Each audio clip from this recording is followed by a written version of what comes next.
Yeah, maybe. I went to the house. I was the Oh, one right. to the house. Debbie?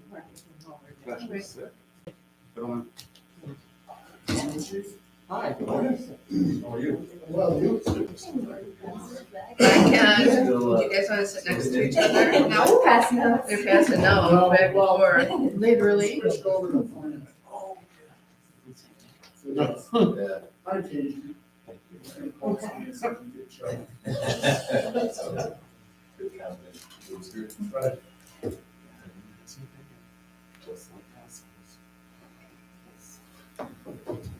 Agreed. Good morning, Joe. Good morning, Good Bill. morning, Jeff. How are you?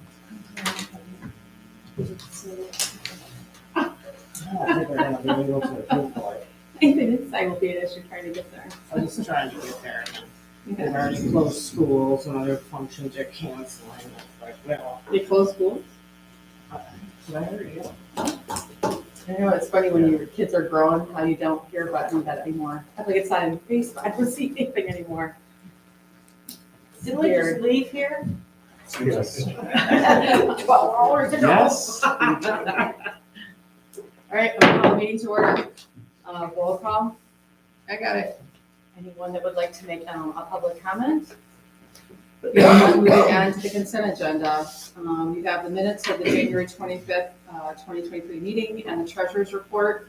I make a motion to approve the consent agenda. So moved, Second. supported by Jeff. Any further discussion? Hearing none, all those in favor say aye. Aye. Those opposed say nay. Motion carries. Executive committee, all I want to say is that, oh my, I would like it, I'm just gonna give out some dates. I don't think Ashley is here, but, March 9th, March 10th, and March 20th are days that I can, meet. And I was hoping that the executive committee, which is made up of Mike and Tim and Ashley, right? Am I right? Yep. And if we could meet, because obviously we've got some deadlines coming up, we've got the annual budget to look at, we've got to talk about evaluations, and we should be looking at the bylaws. So hopefully those dates may work. If not, if you could give me some alternatives. that Can we would be cover those good. dates one more time? March 9th, which is a Thursday, any time of the day I can do it, believe it or not. And March 10th, which is a Friday, anytime. And then Monday, March 20th, either morning or afternoon. Monday, March 20th is good for me. I'm out of town and night time as well. Okay. Tim, do you have anything on your calendar? What time on the 20th? Anytime. Looks like afternoon. Afternoon, you can do it? What, would you have a preference on time? No, just PM. Are you good with PM? Yeah. Okay, so I'll reach out to Ashley and check with her. Okay, so moving on to committee reports, there are no minutes attached. I know the promotion committee did meet, but the rest of the committees did not meet, because as you know, we are restructuring our committees, so it made no sense to meet for the month of February, although I know promotion had something to do relating to upcoming events. So did anybody want to speak on the promotion committee about what they met on, or? You're there. So it was essentially, it was a short meeting, where we just kind of identified potential committee leads. They were given their work plans to get started on, start filling those out, as well as the project tracking sheets that Main Street has put together to look at program alignment, to make sure that as they're planning events, everything falls within that area, as well. So they're getting started on that. And then essentially from there, they know that we're looking at committee structure, and that will potentially play into it. And then they also were updated on our new kind of cultural and arts strategy, to recognize that.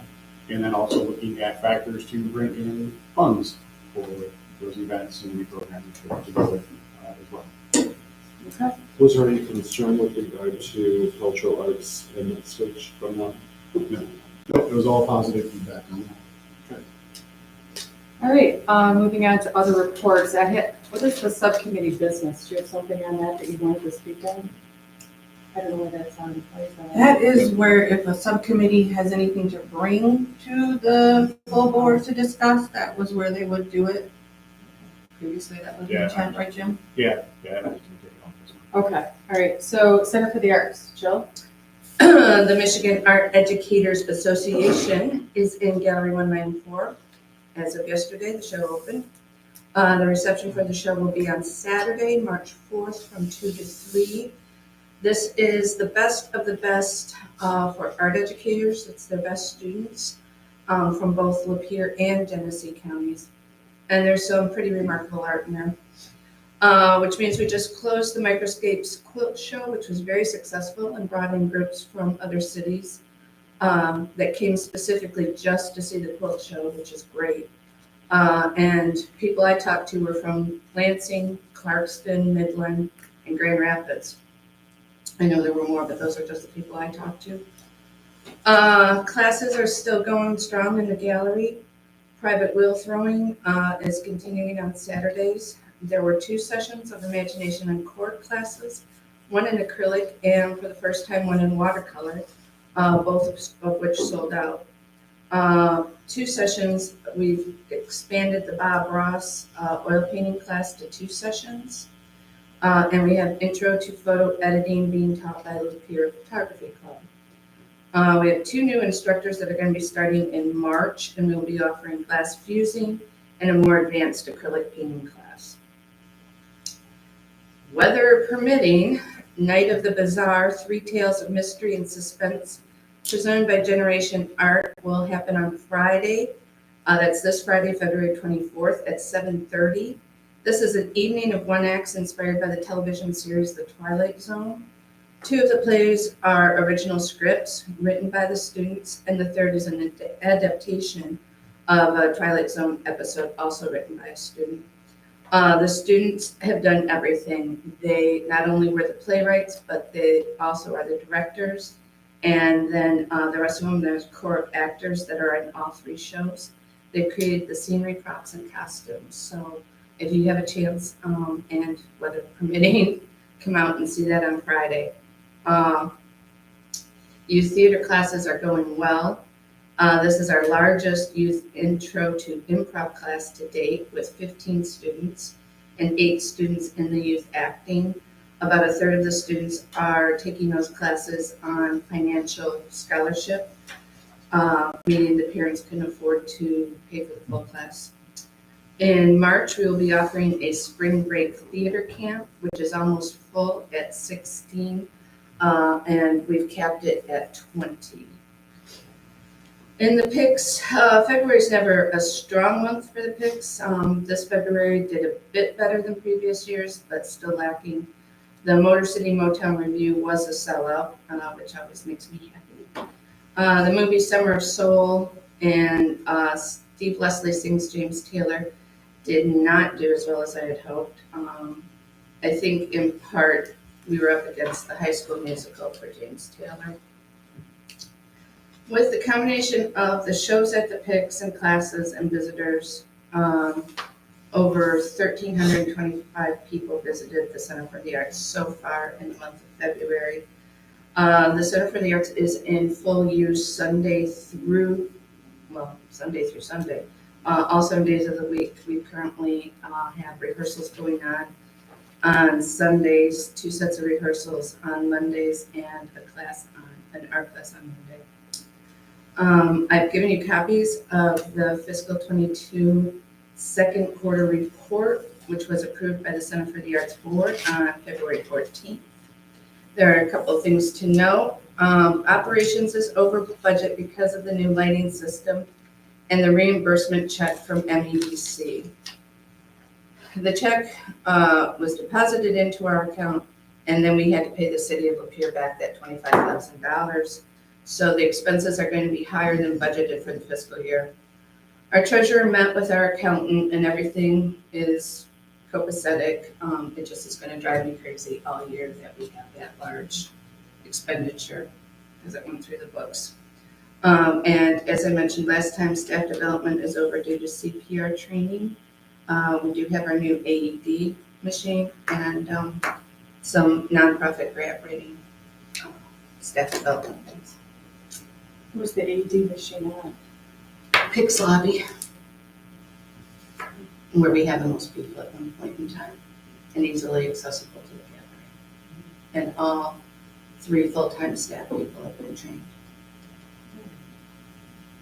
Okay, anything for Shelley? All right, moving on to the staff report. First, the Main Street program update. Yes, so a few things I want to touch base on that are not in the written report, just to kind of give some updates on. First one being, I think it's worth having a discussion since we're looking at committee structures. Last year, we talked about having like a group of youth volunteers. Gwen Stoneberg, who used to run So Crazy downtown, offered to kind of help put that together and do that. And we had some discussion about that here at the board. Seemed like there was a lot of interest on that. Gwen is still very interested in that, and I've got a couple youth members who have been kind of meeting with me, just kind of chat and brainstorm on that. But I think it would be worth looking at making that an actual committee of your Main Street DDA, similar to the other committees that we have. So I don't know if we would need a motion to officially approve that. I would think we probably do. But so I think it would be worth doing. The idea being it's a volunteer youth committee, so that opens it up to essentially any youth that are interested in working for, supporting the downtown, seeing some action down here. Don't have to worry about if they're within the city limits, if they're a year school student, if they're a younger person and they're interested in supporting the downtown and getting involved, then it's an opportunity for them. And the nice thing with it is it even could be potentially a building ground for the city's youth council. I was as well. just gonna mention that, Because it'd be a actually. great way to get them. To bridge it, to get them going. And, yeah, and then kind of get them in the pipeline for that program too. I would talk to Molly on that. I do think that we need to Everybody figure it establish out. membership like requirement. I mean, before you set the committee and let them go, I think you need to establish like what criteria. So if you're gonna like say that it's anybody in Lapeer County, that's fine, but you have to like be, you know, like a certain age or maybe not, or it can't be over this age. I think there needs to be some criteria that's established by our board if we're gonna have a committee. Yeah, I So think they that's- understand what the criteria is. But I think it's a great idea. So Should- is, So that would be my next question, then should that be done at the executive meeting, or is that? yeah, we can add that onto our list, and we can come back with a recommendation on that criteria. And then, you know, we can discuss anything further, but then we can quickly get it done. Are there any other communities we could look to for best practices, or is there anybody that we can reach out to? Charlevoix has a youth Main Street, well, they had a youth Main Street team, they're no longer a Main Street community, but they still have a Main Street, or a youth division. They would probably be the closest structure-wise. I would take a look at the structure for the youth committee, because there is an age group. Yeah. That'd give you something to start with. I can call Charlevoix before our meeting and just check in, see how they do it. So, Well, Catherine, you were influential in creating the youth council and its structure for the city in the very beginning stages.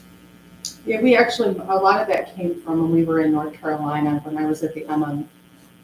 It wasn't MML, it was the NCL. I can't remember what the national one is now, the acronym, but there are a lot of other states that are really utilizing youth councils more so than Michigan. So a lot of that information came actually from there. But anyway, I'll reach out to some of the communities that have them and I'll bring it to the meeting.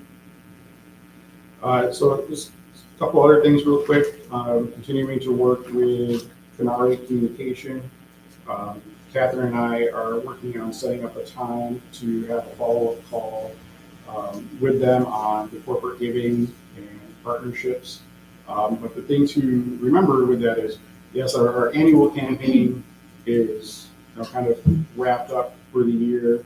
And I think you read in your report that because of that campaign, the Community Foundation has a new fund for public art and placemaking efforts. And through that, we'll be getting an additional $1,000 from that campaign from the Community Foundation as well to support our e-learning campaign, which is pretty cool. So they'll be reaching out to us to set up like a photo op and do a check presentation for that. Anybody that wants to join, I'll send you the details. It'd be cool to have you there for the photo op. Had a nice conversation with a new business coming into downtown called The Whitney. They are a creative art space studio. They're actually going to be in the same building that the Thai restaurant that Thai purchased. So they will be leasing the very end space of that building. Or they've already leased it, rather, and it's approved, but they're really excited to be downtown. It's a mother-daughter team. Her mother is a photographer. She does the sports photography for the schools in the area. And then the daughter has an art degree and a business degree, but she's looking at starting a creative space to offer like sessions with artists, making classes, workshop space. So I think it'll be a nice addition and complement the direction that we're going in the downtown area. Put them in touch with the Small Business Development Center so they can start working on their business plan and getting that up to date. But the daughter herself is also interested in murals as well. So somebody to have a good connection with too, to take a look at her work. And she's really interested in being involved in the downtown art scene. With that, Jim, with that, was there mention of coffee being replaced? Not signed their lease yet, but yeah, for that center spot, there is a coffee roaster that is interested in that center spot. She was looking at this space here and then also a space out on I-15 that would be attached to a gas station out there. But having a few conversations with her, it sounds like this is the direction she wants to go. There's more opportunities for her being within a downtown versus out on a highway. So we're pretty excited about that. I think that could be a good addition down here as well. They have set up at some of the events that we had over the summer and last fall, and they had a good response from selling their coffee and their beans down there. And the nice thing is they do the roasting themselves. That would all be done in-house. Yep. They've already had at least one conversation with the building department when it comes to looking at what would need to be done structurally, ventilation, et cetera. So we're trying to be ahead of the game in that regard. And then one more thing too, we have the Michigan Downtown Association Legislative Day coming up on March 8th, and then the spring workshop on March 9th. The Advocacy Day meeting with our legislators is an all-day thing that takes place in downtown Lansing. Obviously, we're at the Capitol, Senate building, and the House building, meeting with legislators throughout the day. And then the 9th is the spring workshop, and that's going to be in East Lansing at the Graduate Hotel. The cost for that is $150 for the registration. I'm registered to go. I'll actually be presenting at the spring workshop. But I would like to register Jill for that as well. I think it would be a good opportunity for her to go. Jill Bristow, our assistant, I think it would be a good opportunity for her to kind of further her education and understanding of the downtowns and best practices. The goal or kind of the session theme this year are going to be debunking myths and changing the narratives to create a case for strong downtown management, which is always an important topic. We're starting to hear more rumblings coming out of the Michigan Association of Counties that they're gearing up to go after downtowns again. So we want to be mindful of that and try to stay ahead of that game. And So we need a nonprofit. right. Nonprofit on. But we also, it's important to get, to work with counties so that they understand the benefits. And really, this is a good thing. And honestly, something that counties could brag about is having strong downtowns. So I think it's some important sessions coming up and some important conversations. Anything else before we get to the community discussion? I think most of it kind of rolls into the community structure. Okay. So, Do we need to approve you to be able to take her? yes. Oh, so there's a motion? Yeah. Okay, is there support to allow her to go? It's been supported by Jeff. Any further discussion? Hearing none, all those in favor say aye. Aye. Those opposed say nay. Motion carries. The only other thing that I would add really quick is in your packet, all the dates for this year's workshops in Main Street and for the MDA are there.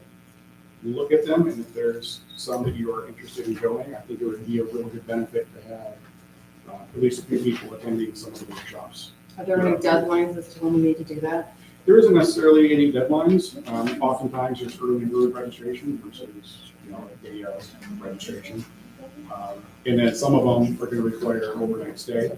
The So- MDA summer workshop. Are they online? Are they in person? Most of them are online. Most of the ones through Main Street are online. The exception being Milan? Milwaukee. Milan. Yeah, so Milan. Milan. I wish. I wish, I was trying to be somewhere else. Milan, and I think they have one in Lansing as well, on Main Street. And then, of course, the National Conference. Great.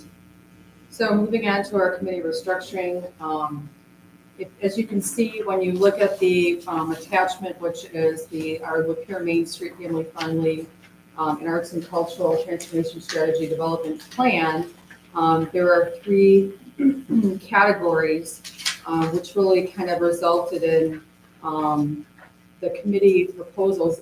Jim and I actually talked with Lee by phone. I think it was was it virtual? Zoom call, yeah. It wasn't, okay, it was virtual.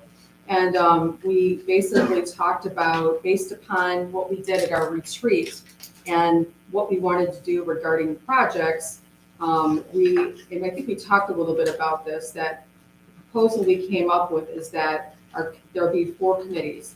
It doesn't mean we can't have subcommittees underneath this, because when you look at the project list, it's a little intimidating, I think, for each category, but outreach actually would be 1 committee, would deal with promotion and outreach.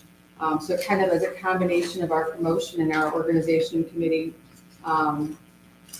And then business development would be a committee, placemaking, and then an events committee.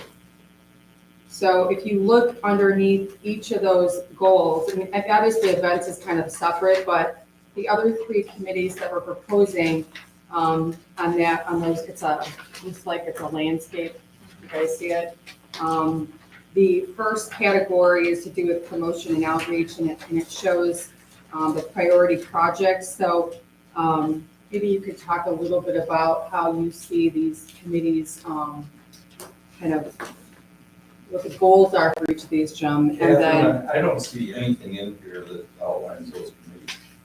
It- What page is that? it's attached it's behind his staff update. Actually, it's behind the application, directly behind the application for Scott to be on the board.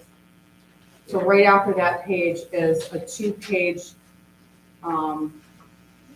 strategic development plan. I see that, but I don't see where it actually gives the names for. It doesn't have the actual name, like, it's just that the first category, if you read it, it says increased promotion and outreach, and then it shows the list of projects. That particular category would be considered to be outreach. That would be the outreach committee. The second one, which says develop a downtown culture that fosters small business and property owner support, collaboration, and communication. That would be the business development committee. And then on the second page, where it says continue improving the downtown environment through building preservation, beautification, and placemaking efforts to create a vibrant, historically pure atmosphere, that would be the placemaking committee. And then we have a separate events committee that dealt with just events. What was the impetus to have a separate events committee? I mean, we get a lot of criticism that we do too many events, or, events are, warranted. So I'm really Because I think, confused as to why we would put that at the forefront, when in actuality, we get a lot of criticism for that. because we really need a group of, first of all, there are volunteers, I think, and you can speak to this, but there are a lot of volunteers that just want to be on a committee that works on events. We have a lot of volunteers that want to do that. They don't necessarily want to work on these committees, and we need more than just our 12 board members. We need to, get more volunteers to help out not just with these committees, but with our events. And so we thought it was important to still, drive events by having that committee there. One of the things that they touched base on was currently like the events fall under the promotion and marketing committee, which has taken up, even with even downsizing and reducing the events that we have, that still takes up the majority of what promotion and marketing is focusing on. So kind of just separating the events, then we still have it. So they're focusing on the events, but then promotion and marketing now falls on another committee who is dedicated to focusing on like, telling our stories, promoting the downtown. That would be the outreach committee. That would be focused on the promotion of the downtown and the organization. So telling the stories, measures of success, things like that, all on that committee. Yeah. So it just kind of helps give some separation and make sure that we're doing a better job actually promoting us as an organization and promoting the downtown area too. Have you defined the dates and times for these new committees? So that's still a process, okay. Right, I mean, I think we really need to get everybody's buy-in or what they're feeling about the makeup of the structure of these committees before we do really move forward.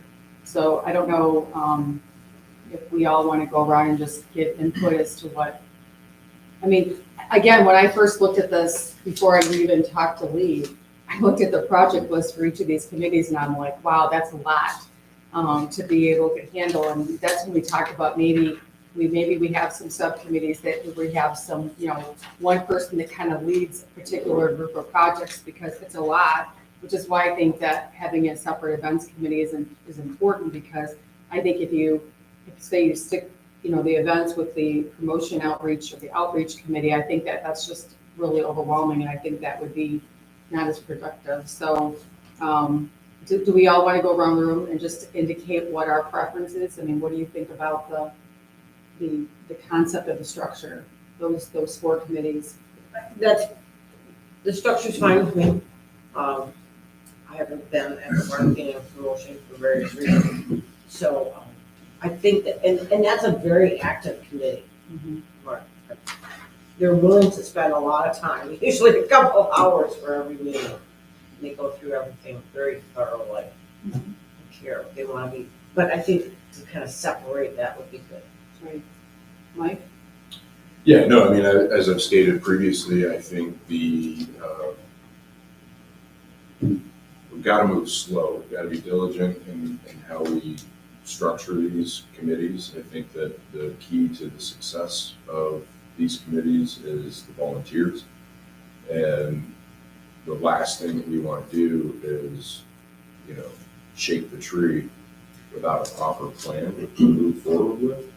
Subcommittees, I think, are going to be critical within each of these different groups because while you've got some groups that do want to spend 2 hours and be thorough, you've got other groups of volunteers that don't want to spend 2 hours. And we need to be streamlined in our process. We need to be effective in our communication.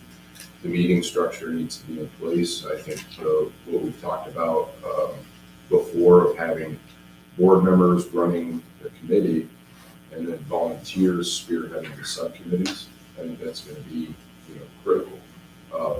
So taking our time, moving slow, not trying to run too fast is going to be good. So I'm excited for the meeting next month.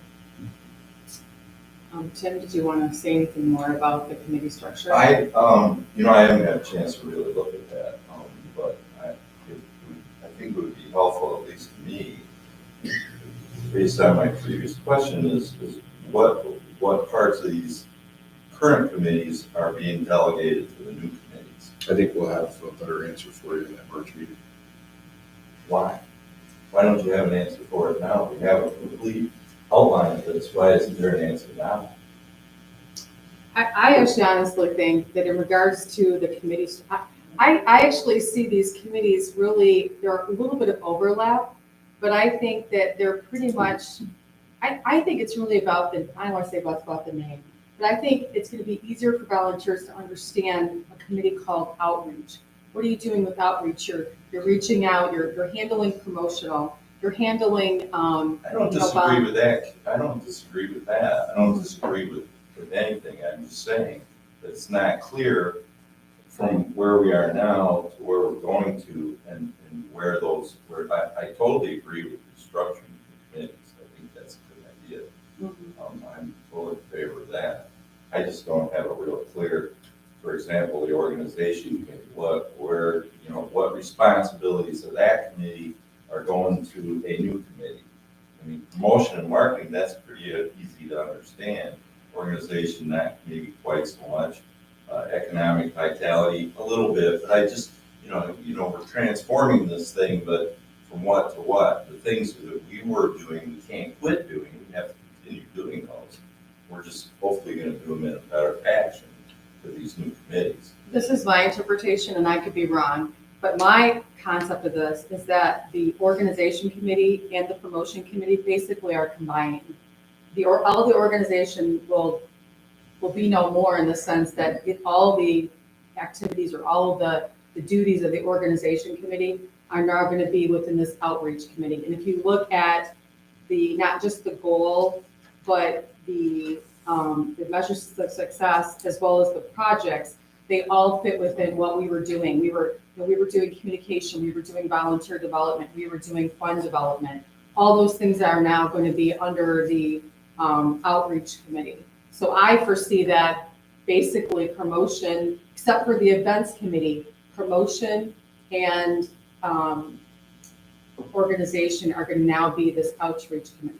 I appreciate that that's how you see it. That's And how I I'm don't telling you. It's my disagree opinion. or agree one way or another, but I just think it needs to be outlined, so we all understand and we're all in agreement and all are on the same page. So that's where I have a problem also. I mean, I don't understand why we're giving so much power to an event committee. And for event heavy, and it's a separate committee which isn't going to change. I would think that should be rolled into the marketing committee also. I don't know that giving power Well, that's what so they- much as giving, They have a lot of power now, Mike, because if their sole focus is to come up with events to bring all these people No. downtown and whatever. We already said these are our events. I get that, but if you have a committee that has one purpose in mind, and that's to develop events. no, stop with the word develop. Their job is to manage the current events that we have approved based on our plan for 2023. Their job isn't to create events. Their job is to manage the events that we have already approved going forward. That's not how I saw it Well, last year, what little bit I was involved. okay, but the times that you came to the meetings, those were discussions about the events so that we could then take their So who's feedback so to the who- board so to who make the develops- final so who- decision. Which committee develops events? We Sitting as on a board, we've already established at the last meeting. I get that, I get that, I'm talking about next year, which subcommittee develops events? Nobody. You know, It's always this the board, it's always this board that's going to determine what events we're going to have. Right. That's what it When is. it comes to like new events, anybody that has an idea for an event, they would bring it to the board for consideration and discussion, but it's not something where, like, if somebody were to bring me an event today or tomorrow, be like, hey, this is a great idea, the DDA should do this, and be like, you know what, this could be fantastic, bring us a plan, and it'll go in the parking lot for us to consider for next year. All right, So my final comment on this, and then we move on, is I'd be very careful about the subcommittee structure. I mean, you gotta man those committees, and we have a distinct lack of manpower at our disposal, so I'm just warning that we gotta be careful with establishing too many subcommittees that are. Hence at the end of March day, meeting gonna to be discuss how we're going to meaningless. structure all of it. Yeah. I actually think we need to give some credit to these committees. The purpose of this today was to basically look at the overall committee structure and what the projects were that were going to be within each of these committees, so that you could then today, within about 3 minutes, fill in an interest form. So, we have an idea of who wants to be on what committee. I think a lot of the details of these committees is gonna be really when the committee's formed, you know, they're gonna figure out how the committee should be run regarding how you divide up these projects. Maybe there's gonna be somebody that wants to lead a couple of the projects. I don't wanna start micromanaging these committees.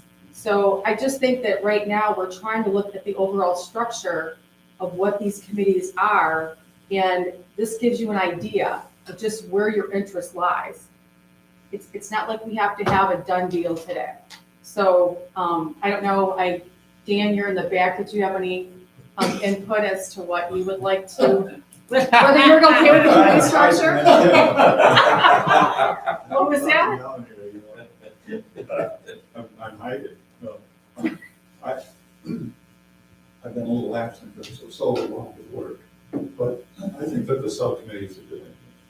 You need a point of, you are doing this, you're doing it now, and you report to us, as opposed to these committees, these larger groups have too many things to do. And it's like having an electrician beat a plumber. It doesn't work. So that would be my point Okay. of this. Tom, did you have any comment? I agree with the subcommittee process. Are these incremental in addition to the other committees that we have then, right? So this basically divides the scope of work into people to get the work done. Correct. And as a volunteer, I think what Catherine was keying up on is as a volunteer, if I'm on the event committee, right, and my level of interest is focused more to the car cruise, I don't need to sit in on a meeting about the Porch Fest for 2.5 hours when I'm not a volunteer for Porch Fest. I'm here for the car cruise. So you develop, subcommittees to organize and operate, and then one person from those committees reports back to the top, and then out of that committee, it reports back to the board. So it's going to streamline the communication, it's going to streamline the meetings, it's going to make our volunteers hopefully happier, more effective, because their time is better managed. Yes. Tony, you had something you wanted to say. And I'm just going back on prior conversations, also in organizational, what we were discovering is as we were moving forward, or the organization was continuing to grow, is that many of the committees work overlapped. And there was conversation at one point about having multiple, or people serving on multiple boards, but then there was the discussion about maybe we should take a look at how these committees are structured, because there is overlap of work. And so my understanding is that this is the first blush, or the first sort of initiative into, let's take a look at how our committees are structured and what makes sense. Now I don't understand the confusion about events. There's always events with this organization. We have a downtown that produces X number of events. We've approved them. But as Michael was also saying, we need people that are solely focused on that. Just doesn't mean that the business of events is going to go away, or that it's going to change overnight, but we need responsible agents or responsible people that will be overseeing those. Same with fundraising, same with board retention, same with business development, same with historical preservation. There just is overlap. And I see a first step as trying to figure out how do we structure this overlap to make the best business sense moving forward. And subcommittees do work. So will these subgroups potentially be involved in some of the events that are non-DDA sponsored, if you want to call it? Like Bike Day? I mean, there was a big discussion last night, right? Yeah. I mean, Will still some of interact? those volunteers be involved in that? Yeah, will they still support? I don't know that we can answer that question, because those volunteers would be able to do with their personal time whatever they want. No, what I meant was we have certain events. Are you asking if bike night would be a topic of conversation during their meetings? These subgroups, for example, we have events that the DDA has sponsored, Jim, if that's the right word. If you take Bike Night, for example, that the city acknowledges, and we're going to have that on Fridays, is that something that will be worked on within No. this group? Actually, it's not a sponsored. DDA event. It's not a DDA. So this is only DDA sponsored workshops. Yeah. Right. Now, if those volunteers want to volunteer their time to that event, Right. yeah. Now, you answered the question. These are only DDA sponsored Yeah. approved. Jeff, did you want to say anything? Yeah, I take a lot of the outreach, and I'd like to be personally involved in that one. I think I've been talking to some people, and the idea of the youth too, I think that might be help get some more volunteers and more buy into what we do, but through that outreach and kind of slash promotion, I think it'd be effective. Bailey? Yeah, I think that going through these again helps everyone to get like reorganized, remember what we're doing on these boards. And I think too, I was kind of looking at like business development. I didn't know about like increasing facade and building improvements, like that list that it shows. I didn't know if that would make sense more to have under like placemaking. Seems like they have like less of a list and then business development has more, where maybe I could fit into that one. Just an idea as I was looking through those. Seems like placemaking is kind of based around more of like the beautification and vibrancy of the downtown, so I think that's like that. But other than that, I think it was good. So what I'd like you to do, there is a form attached in your packet. I did it early this morning. It took me 3 minutes to fill it out. I'm sure we have extra pens, but if you guys could take 3 minutes, 8:30, almost 8:40, if we could spend till about 8:43 filling out the form, this one right here. Just put your basic information on there, when you're available primarily, and what particular areas you feel like you have knowledge or experience or interest in. And then if you could please leave that with us before you leave. Does anybody need a pen? What? You didn't bring it with you? You can have mine. There's actually 2 on the form, on the page, so. One of you can have mine. Okay. Need a pen? Do you need a pen? This is how I got through you. I need to. You need a form? Yeah. Actually, give them your hat. They're the Here, top choose your hat. hand. Give it to you. I can fill out my form. Next time we don't have any glasses, you can see this. Here, you know, that's Okay, you need a pen? There's also a couple pens on the podium right behind I'll you. drop mine off later. Yeah, I'll drop mine off later too. I need a chance to look this over and do it. This is kind of been sprung on everybody a little bit. Particularly at the end. The volunteer profile is literally just checking the box of your interests. So it's not going into like the priority projects, activities, it's literally just showing where your interests lie. Yeah.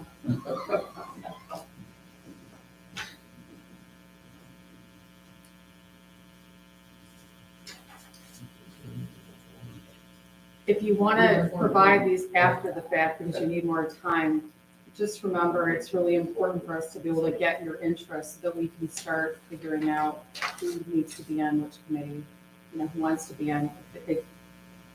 So we can move this process forward. It would be really helpful to have these. Just put me on promotion and marketing. Can you still fill out the form? Sure. Okay. I think Dan's already done. You have to be. And you're still under, you have 2 more minutes. You guys have to approve me for everything.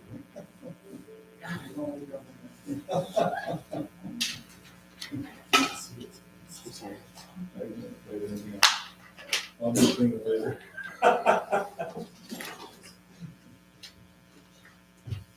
I didn't ask you for your input, Chief.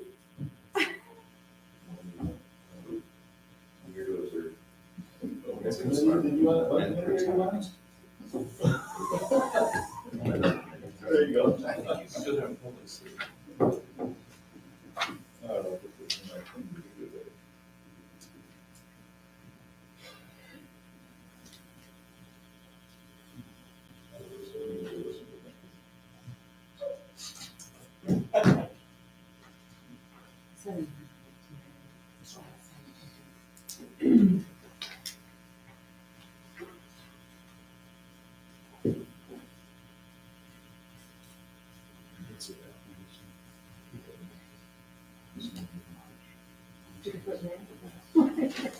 I'm wishing for a little let it down at March. I wish you could say no, I'm not March, so I'll clarify it.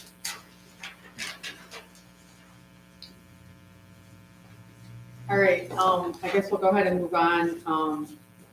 Again, for those that have completed them, please leave them at your table or up here when you're done, before you leave. So the next, nothing else under staff report, moving on to new business, bank account signatory approval. Yes. So with updates to our executive committee, we need to update signers on our bank accounts. For that, needs to be 2 officers that are signers, or minimum 2 officers that are signers. My recommendation for it would actually be Catherine. Mike is the treasurer. Tim is already a signer as the vice chair.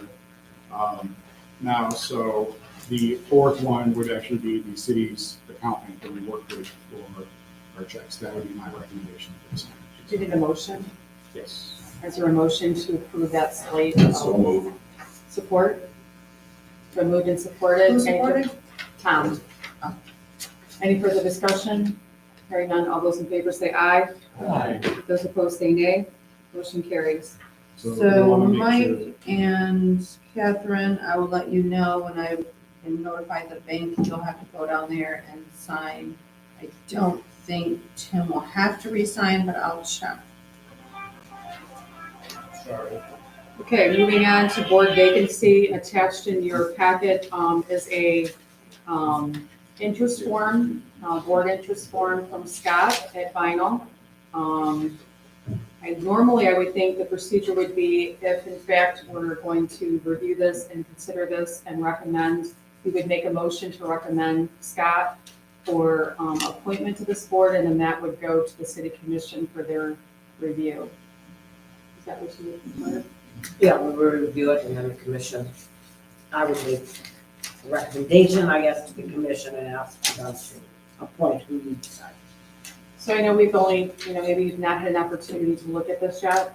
If you want to have some time to review it, you would like to do that, we could wait till next month, or we could discuss this interest form now. We've also been notified that there is interest from another person. We need to evaluate the bylaws and make sure that our numbers are in order. That is true. So, Do we want to table this till next let's month? table it till the next month. Buddy had that person, will also check to see how we are fitting with our membership, to see where we can go with Right, this. right, so we'll have, in our executive committee meeting, we'll have to review the bylaws to see where we're at with the numbers, and we'll make sure we discuss that before next month. So, so is there a motion to table? Motion to table. Any further discussion? Hearing none, all those in favor say aye. Aye. Those opposed say nay. Motion carries. Moving on to the MEDC Main Street Vibrancy Grant. So these are, the next couple are just a couple things that I wanted to touch base on to get the conversation going. So currently we have a Main Street Vibrancy Grant that we're completing. I'm working with Ryan Edwards at the Parks Department to finalize that grant out and get the last elements ordered and secured. But at our board retreat, Lee Young let us know that there is going to be another round of vibrancy grants coming up this spring. They're upping the amount, I believe, to $25,000 with still a 10% match. It's potentially a good opportunity, but I think it's something to look at to see, is there anything in our pipeline or any projects that we've talked about that could potentially be a good fit, that it is worth applying for this, in particular, that might relate to whether it's arts and culture, or is there any kind of business incentive that we can tie into it? I know at the retreat, Lee mentioned even tying it into like pop-up or incubator type support. But these are things that we need to look at and have the conversations on, so that when the grants do become available, we're not scrambling to put anything together, or we don't miss out on potentially good opportunities. Have you sent a copy of, to us of the, like, what is the criteria of the grant where we can look at where we can I use don't the have one money? yet for the vibrancy grants. I can send you last year's. Would it be, is it going to be similar? It would be similar, yep. Because that would be helpful to look at that for us to kind of think about what other projects we might be able to do with the money before we decide we're going to go ahead and apply for it again. I mean, we don't know what we want to do, why would we be applying for something? So I think it would be helpful to have that What's the information. deadline on that? They haven't given those yet. Okay, good. So you're gonna email that to everybody? Yes. The old one? Okay. The other one is one I sent out to the full board for input on, and that's the Michigan Arts and Cultural Council's placemaking grant that they have, or community builder grant that they have to look for feedback, ideas, suggestions. Tony had a suggestion that I thought was very interesting and intriguing, and that is the idea to partner with the New York Film Festival, right? They have a children's film festival that they have different programs for. They have films that focus on, it's like up to 8 years old, and then they have more films that are like 8 to 15, and then they have a package that is targeted more towards the Hispanic community. Two of the things that we've looked at, we talked about family-friendly, youth engagement, and then we've also now looking at arts and culture. Something like this is a good opportunity to bridge all those gaps and potentially kind of get some excitement and look at exploring potential ways to kind of get more things going in the downtown area. Being a film festival, it opens up partnerships possibly with the Brooks Theater as well. So it's a unique opportunity. This year's guideline is March 1st for the deadline. So The deadline for the grant application is March 1st. The project has to be started and or completed May 1st or May 1st to September 30th. So the time in which the event or the project needs to be completed or handled by, it has to be finished by September 30th. Cost-wise, through the New York Film Festival, it's not a huge expense. To partner with them just for the films, they will send you a package that includes some of the promotional material, access to films, and then you're looking at how many showings you want to have. But their cost came in just under $4,000, I think it was. Now you would have more expenses beyond that. You're going to be doing more promoting locally. We even talked about it could potentially be an opportunity to encourage some like local, or maybe we do a local version of it. We're encouraging youth to create films. Maybe you bring in a speaker to talk about some of the films. So I think there's a lot of potential there. And the more I think about it, I don't know that we can do March 1st for this year. No, it's hard. Yeah. That deadline's not. But this has been a grant that they have had for a few years in a row now. I think it's worth exploring. And I think it also is something that we could even look at as far as partnerships with some of the community organizations that focus on the youth.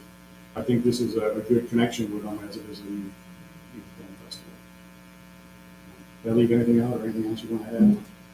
I mean, no. I mean, if we were to do a film festival, you think of a multi-day sort of film festival for various youth ages and culture. I mean, you have a diversity component which is attractive to grant. You have youth and cultural arts; those are both attractive to grant. I know that we've got questions with regard to what does summer programming look like in the city of Lapeer, and this might be a great opportunity to see, how does it work? Can you give us some true numbers to an event utilizing one of our facilities? Does this particular grant come up usually this time of the year? This Yes. like the time period? Yeah. So I mean, yeah, to get this youth committee started, this would be a great project for them to look at by the time next spring comes about. Because yeah, I mean, what are you going to do between now and next Wednesday? Public and that would be pretty impossible, right? Pulling together partnerships could be hard, and this one is a one-to-one match too. So that's something that we have to look at. So if we're asking for $4,000, $5,000 grant, actually this grant is a minimum of $10,000. So we would also have to be looking at doing a match of $10,000. Now that can be in kind. So that's where partnerships could potentially come into play as well, but it also could be monetary. So I think the ask from this board is this something that you want us to pursue and to look into and start developing a plan? Is this a bundle that you get strictly for movies for the adolescent and youth? Or is there something in there where you could do like a double weekend, one's for kids and then another one for adults, or is it strictly? It's not for adults, but the program, it's basically Festival in the Box. And it's for youth, and it's broken down from like age 3 to 8, Oh, cool. 8 to 14, 14 to 18. So you have different packages of films, and some include animation, some include international, some include shorts, documentary. It's a full range of film. The thing that's fascinating about this program, and Joe, I gave this information to you about 7 years ago, 8 years ago, prior to my return. It used to be called Festival in the Box.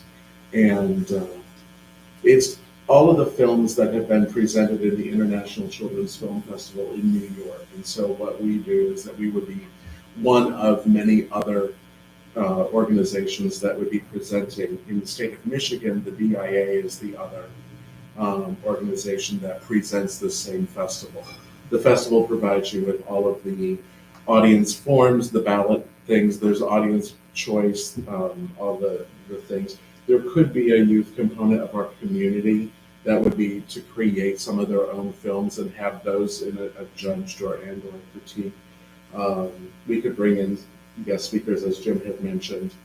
We could turn a VIP night where we have maybe VIP or donors or community relations, or that they would come in on a Friday, do a cocktail reception, go in and see bits and pieces of the various films. They're humorous and interesting for adults as well, but I think the primary focus is for youth arts and culture. What does everybody else think about this? I mean, I think it sounds like a great idea to start looking at, but anybody want to speak to whether or not we should move in this direction, start looking at it? Just start looking at that. Yeah, I think might be great to maybe supplement summer plan or summer activities. Doesn't sound like there's any objections, so I think you have your answer. All right, so moving on to, there's something under old business, board member comments. I have some board member comments. The afternoon of our last board meeting, I had another meeting in the board I sit on. We're a $200 million plus premium finance company. To be on that board, you have to be elected by 1,500-1,600 shareholders, be able to pass a fairly rigorous background check in order to comply with regulatory authorities in several of the states that we do business in. It's a pretty good gig. As a board member, you get paid a couple $1,000s in stock options for meetings and a few $100 an hour to do special projects if there's special projects that you have to do. And as I sat in that meeting, I was so struck by the difference between that board and this board. In particular, the disrespect that some of the board members here show to other board members. As you can imagine, the folks on that board, they're all type A, big personalities, masters of their universe. And we have to deal with some pretty complicated issues. And it can be divisive, and we don't always agree.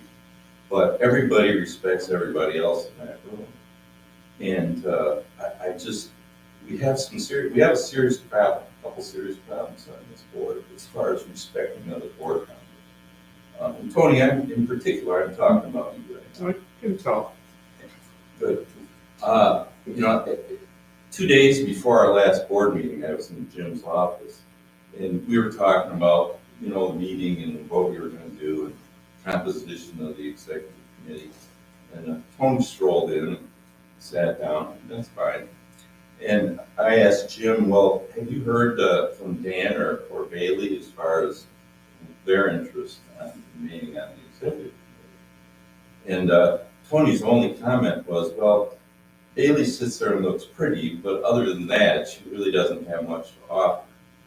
And Bailey, don't feel bad about that, because I've heard him make disparaging comments like that about basically everybody in this room. All right, I'm going to order. I mean. No, I have the I don't floor. need disparaging some, but you don't need to disparage other members of this board. Well, You that's, certainly have your. you know views. what, Catherine, about a week after that meeting, I was in the bank at the teller window. And I had somebody in that lobby basically yell out, hey, Tim, I heard you got kicked off the DDA. Now, the bank has been a customer of the Lapeer agency for over 75 years. My father served on that board for many years. And my family is still a significant shareholder in that institution, even after the merger. So for all my efforts, particularly last year, after I took off a week of my life to attend a meeting, okay, established an event that was pretty successful, came to all these meetings, and worked with Jim pretty hard to get Jim's contract settled. I get to suffer some public humiliation. Thank you very much. So I'm going to say what I'm going to say. Okay?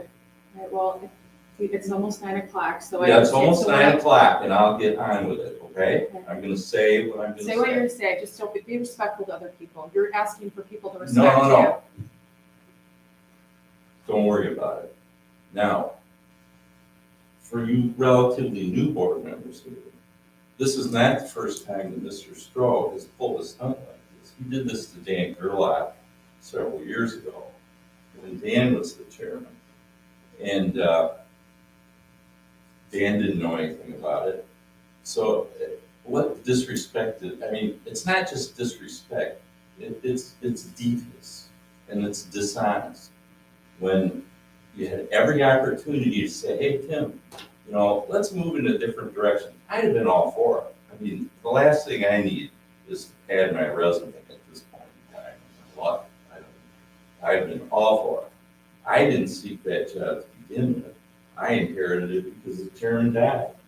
And I stepped forward and nobody else was there to fill the void, so I did do that. So, at an organization committee meeting a while back, Tony tore into poor Catherine here so hard that basically she was sitting there with her mouth open, speechless. She's an attorney and she's speechless. And the meeting basically ended because nobody knew what to say. It was so embarrassing for everybody in the meeting. The disrespect to our executive director, my God, if something like that had happened in some companies, the CEO would have walked without some previous knowledge of what was going on. And again, I'm fine with it. I'm totally fine with it. It's the disrespect and the deviousness that bothers me. And I got to thinking, all the stuff I did last year, well, what did this particular board member do last year? And I couldn't come up with anything. You sit on the organization committee and you attend most of the meetings, but you don't chair a committee. You don't chair an event. You don't work on any events. I don't know if you attend any, I assume you do. Your claim to fame was your ability to be a fundraiser. As far as I know, you've never raised a dime. And on top of that, the project you took on was the lighting of the pier, which is fine, great. And it failed, and I don't have a problem with that. I think it was doomed to failure in the beginning.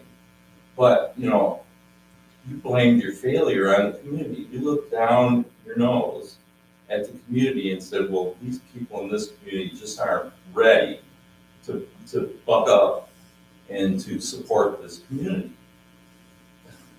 Seriously. I can't, the disrespect is just, it's beyond belief. The deviousness is incredible. And so, frankly, Tony, I really think you need to do the right thing here, and that is to tender your resignation effective immediately for this board. Are there any other board comments?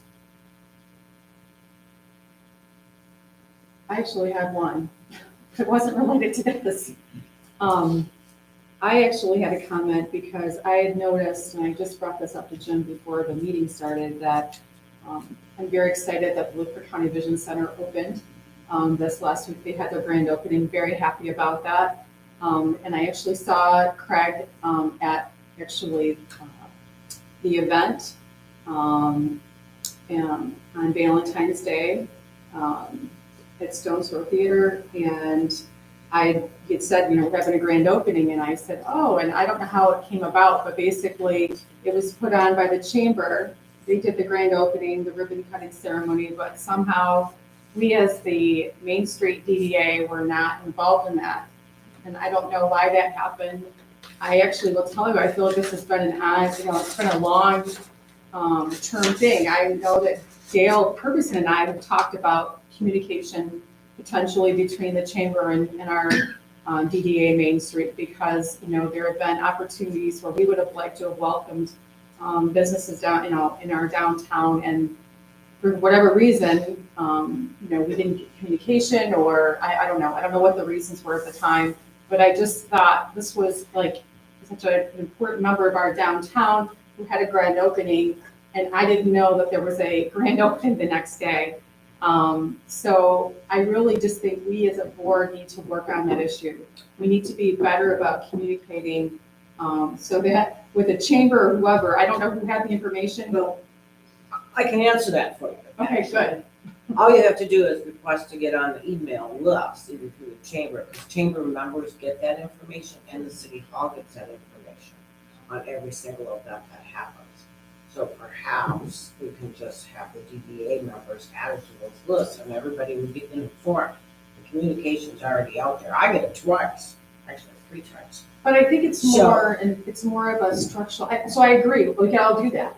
But I think we as the DDA should be engaging. I don't know how we didn't know that, obviously we knew that Craig was, reopening under his, this new building, but we should be there. We should be a part of that. You It's would not be just- there if you showed it. If But is you there got a that way email. for, I think what Catherine's All you have to alluding do is go, because anybody was invited. but is there a way for us to be a part of, Yeah, like, can we, in conjunction with the chamber? Yes, that's put what on- We're looped in by the chamber.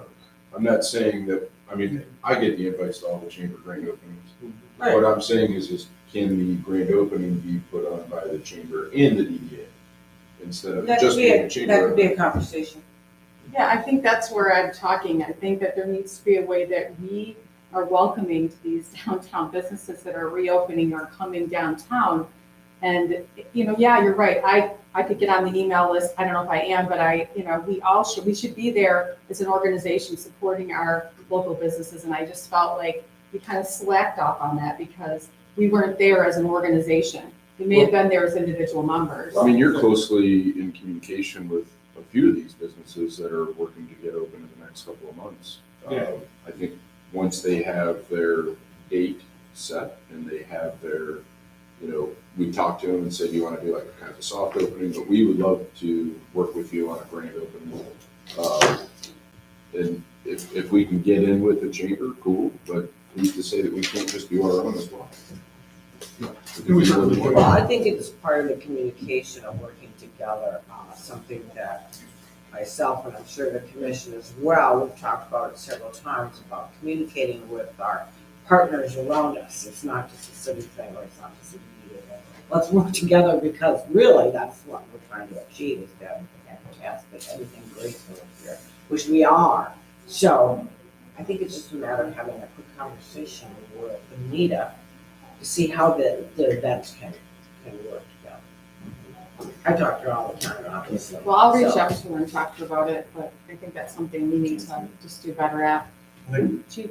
Specifically for that event, it was the invite only, was RSVP, I was there.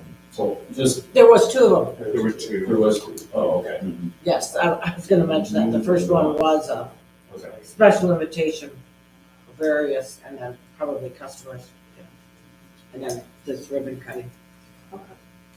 So there's no correspondence. Is there a motion to adjourn?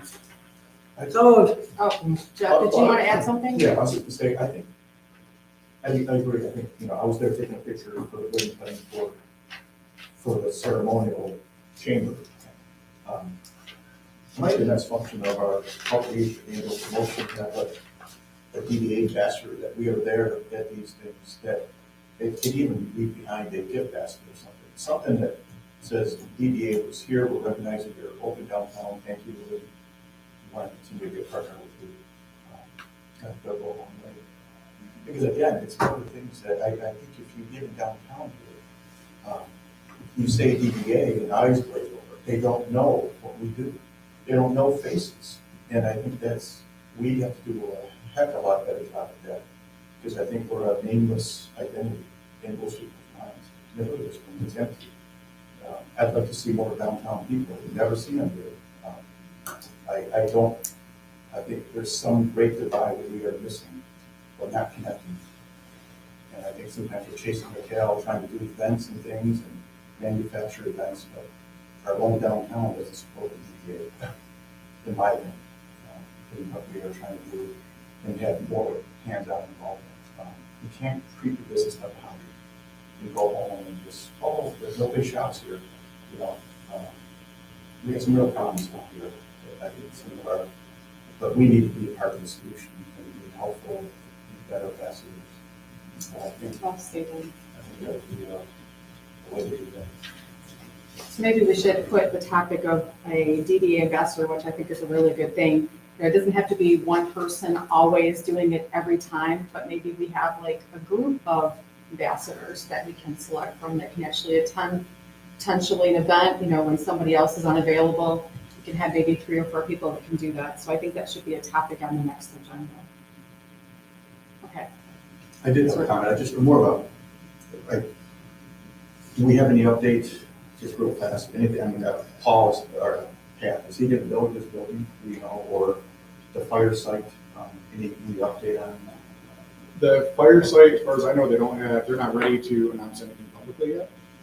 They've been working with the MEDC and RRC on that. Patrick's project, he's made no further, as far as I know, he's made no further movement on it, beyond the plans that he submitted to the city. Last thing I do, yeah, I saw him a little while ago, and say you still need the apartment. The investment is much more easy. But it's still in front of you, still wants to do it. But I didn't know if that was, if you had any more. Okay. Since Jeff raised that, I was curious this morning, what's going on with the building that's the old dry cleaners and car wash? Is there anything going on with that? It's for sale. It's for sale, yep. No interest that I know of in it yet. I have talked with the listing agent for Cavelli's building to start putting a package together for that, to get that listed, to try to get some interest in that one. But the dry cleaning space, I don't have any information on. And then the other one, I think I put it in the packet, 606 North Saginaw. There are new owners of that building as of November. And they are working with the city to get it updated, bring everything up to code, and are looking forward to getting that kind of moving in the right direction. What is, Is there? was in 606. What was it, 606? Yeah, so I can picture it. 606 is kind of it's like a brown multi-story. It's In front of office- Riverview Towers, yeah, that in big front of building. That's what I was thinking, but I wasn't sure. Yeah, residential on the second floor, office space. Yeah. I just wanted the location in my mind. Kind of what I thought. All right. Motion to adjourn. I'll move that again. Don't need support on that. Tim?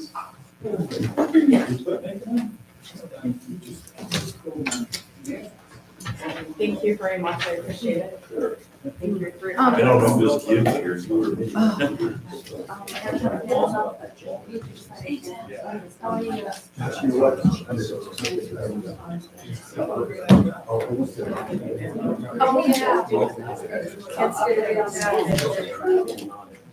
You work so hard.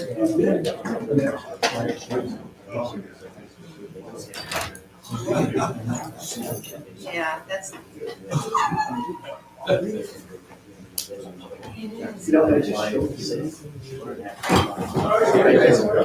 Careful.